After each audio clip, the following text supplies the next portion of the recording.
J.D. Vance is a part of the apparatus. Elon presents an outside threat because of the attention he commands on the social media platform, Twitter, that he owns. This is not only a threat, but also one that Elon Musk has used against the administration already. Once you do that, I know that he is...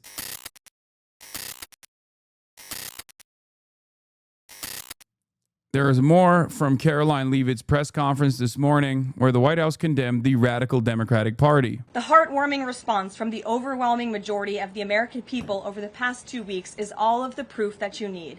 The man who took Charlie's life can destroy flesh and blood, but he can never destroy the values that Charlie stood for. The beautiful memorial service attended by President Trump and 100,000 great Americans in State Farm Stadium yesterday was just the latest example. And Erica Kirk's mercy was one of the greatest acts of grace this world has ever seen. Unfortunately, there have been some jarring exceptions to this unity. This past Friday, 58 House Democrats voted no, and 38 voted present on a... Yeah, by the way, notice how it's not... If you are one of these liberals, right? Because there are some online who feel as though, because they've been blinded by their own, like, personal favorite content creators and whatnot, into thinking that there is a radical element in the left that must be excised, right? And then the Democratic Party will actually thrive, right? There are some people who do this all the time. They're like, oh, the left actually presents a serious threat to the Democrats. The left actually hates the Democrats more than they hate the Republicans, all this stuff, okay? People have to understand these guys do not actually look to the Democratic Party and think, well, there's some reasonable voices and then some unreasonable voices, and we have to forcibly excise the unreasonable voices. They say Nancy Pelosi is a communist, okay? They say anyone and everyone is a woke communist. You have to understand the ideological differences that you might have with the left do not matter to these people. They think you are also a radical. Why are you a radical? Because you voted against Donald Trump. Why are you a radical? Because you don't like Donald Trump. Even if you voted for Donald Trump at a certain point, and now you don't like Donald Trump, now you're experiencing buyer's remorse, now you're an enemy, now you're a radical in their minds. Please wake up. They do not factor in your own ideological tendencies when they are making this assessment, when they are presenting you as the enemy. Okay? It is all completely made up. And Republicans are great marketers, okay? They're great marketers for their political position. So they will always try to present it as like a reasonable position. They're not going to just simply say, oh, we're going after you because we hate you because you're woke and because you oppose our policies. They will try to find a reason, a reasonable reason, okay? And if they can't find one, they'll make up one. An example that I can present to you is what the Republicans online did about someone like myself. You saw what my immediate response to Charlie Kirk's untimely demise was. They couldn't find something that I had said about Charlie Kirk that they could present as violent, so they went back all the way to like 2019 or 2018 rather. Sorry, they went all the way back to 2018 to be like, see, he's violent. He's actually okay. In a hyperbolic debate with a friend at the time, no longer a friend now, but a friend at the time nonetheless, like that is not a sincerely held policy position to basically turn around and say, see, he's the violent one. We got to get him. We got to get him. They don't care.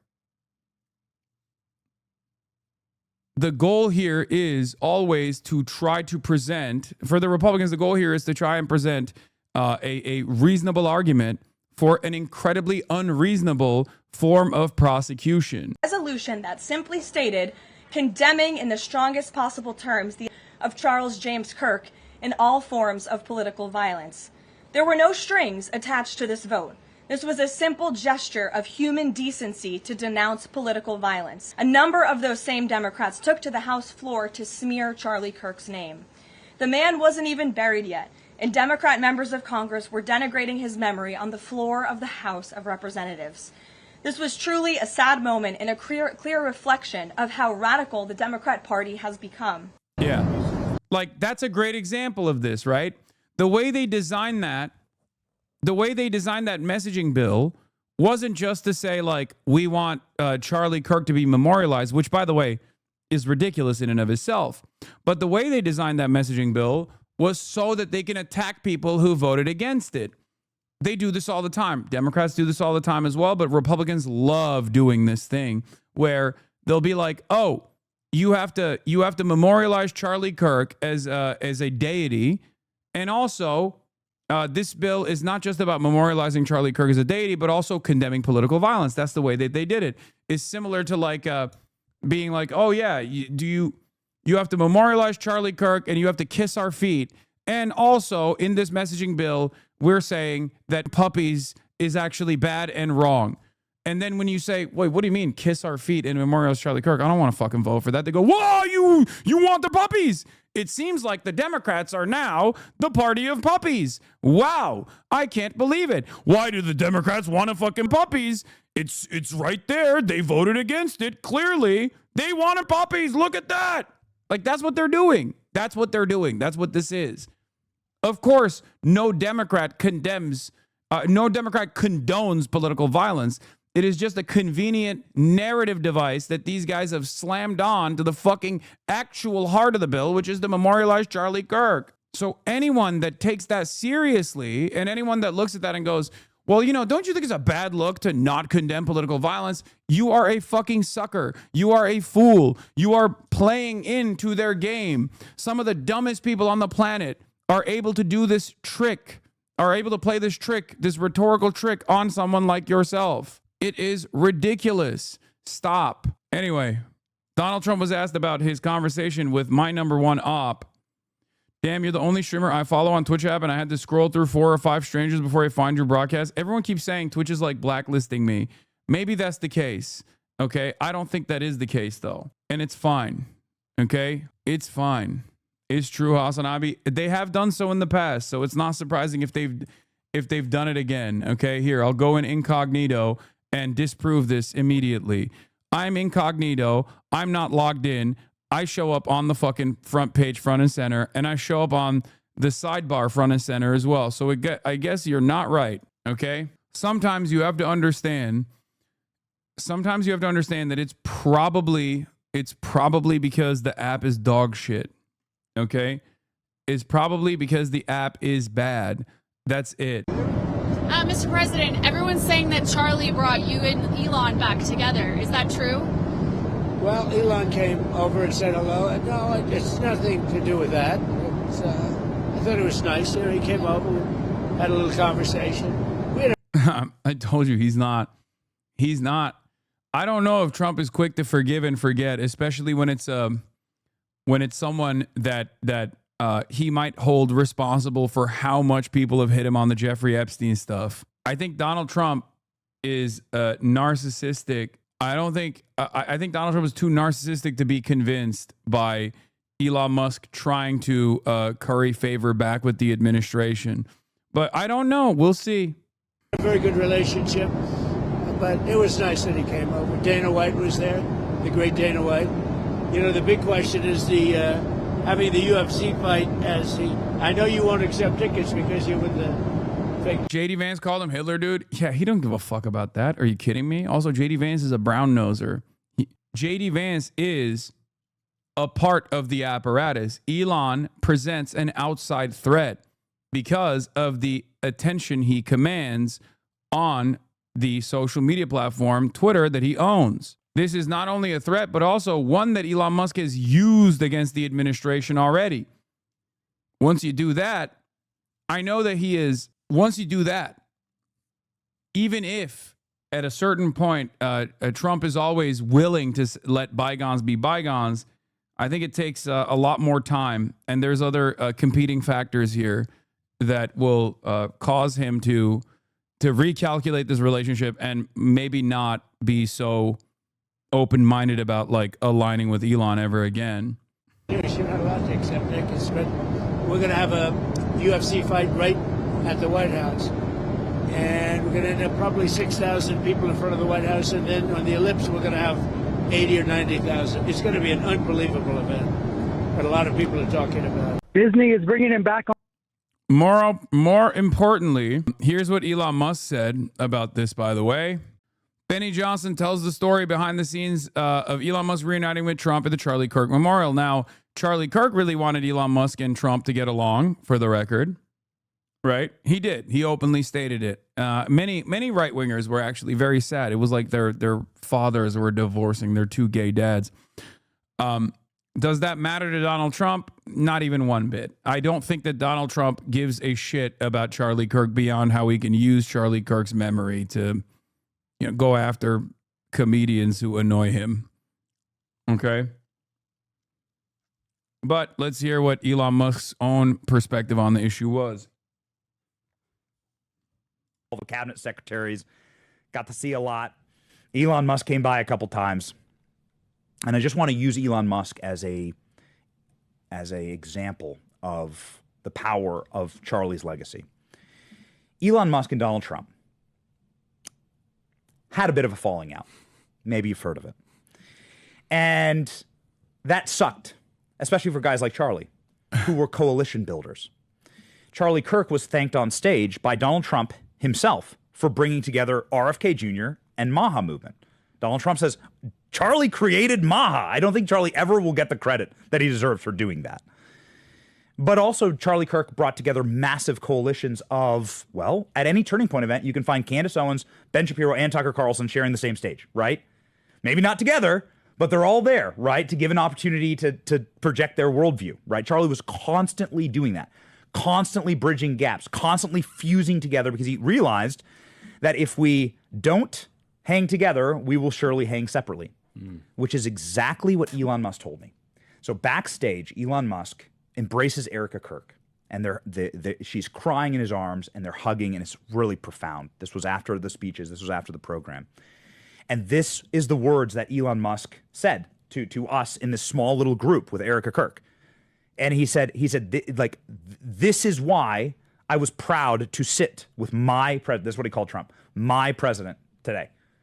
He accepted Trump's invitation to go up there, and the majority of the event, Elon Musk sent sitting there with Donald Trump, chewing it up. Everyone can see here's the photos of Elon embracing Erica, and then there are photos of Elon with Trump, and they seem to be having a great time. Dana White also there. What not only was the size and scope of this and the peacefulness of it a profound eulogy for Charlie and his memory, but the cornerstone of it all, to unite the world's most powerful, richest private civilian with the world's most powerful public figure, Donald Trump. Charlie said, in this chair right here, he hoped that it happened. There's a clip that went viral yesterday. Charlie saying, I pray that Elon Musk and Donald Trump reconcile. And they did so at Charlie's funeral in Charlie's memory. Mm-hmm. A profound and beautiful example of what Charlie constantly was doing for our movement.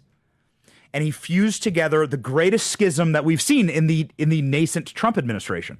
He just fixed Trump and Elon together. We saw it live. And it's like the power of Charlie. They're going to tie everything back to Charlie Kirk, and the deification of Charlie Kirk.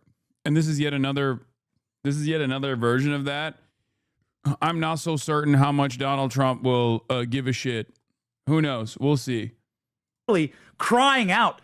I mean, after death, crying out, and still the power of Charlie, bringing together these tectonic forces that should not reconcile. These are two stubborn men. These are two men that don't need to. Through Charlie Kirk, everything is possible. Dude, I cannot.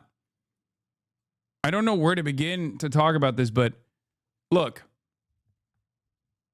Charlie Kirk was professionally yelled at by college campus leftists and liberals, okay? That's it. He would just go to college campuses and try to overpower freshmen who were standing in front of a microphone for the first time, and he would just cut propaganda off that. That's it. It's a SJW own compilation. But for these guys, it's like the most consequential, most pivotal figure in the administration, partially because, oh my God, all of the autistic chatters in here, I know each other, honestly. But Elon Musk told me this. He hugs Erica Kirk. He looks to all of us and he goes, If we don't hang together, we will surely hang separately. So let us unite. I was proud to sit with my president tonight. That's what Elon told us. That's what Elon Is this where you cosplay? You're not more autistic than 2/3 of this chat? Yes. This is where I cosplay that. told us backstage. Wow. And so here, what you watched yesterday, what tens of millions, if Yeah, his statement was, if we don't hang together, we will surely hang separately. So let us unite. I was proud to sit with my president. That's what Elon Musk not said. hundreds of millions of people saw yesterday, definitely hundreds of millions saw yesterday, was a beautiful encapsulation, eulogizing, and memorial to Charlie with his energy pulsing through. So that's the attitude from Elon Musk's side. And I think it's partially because Elon, just like every other rich guy, knows that if you suck Donald Trump's penis and you present yourself as a brave and loyal soldier to him, and you exhibit that loyalty above all else, then he will give you favors. Okay? That's it. He'll give you favors. And Elon wants those favors. And he's willing to let bygones be bygones. Now, Donald Trump, I suspect, recognizes the power that he holds in this situation, and also is probably not quick to forget that Elon was the first major Republican that hit the Donald Trump is in the Epstein files note, which then turned into a very big deal for the administration.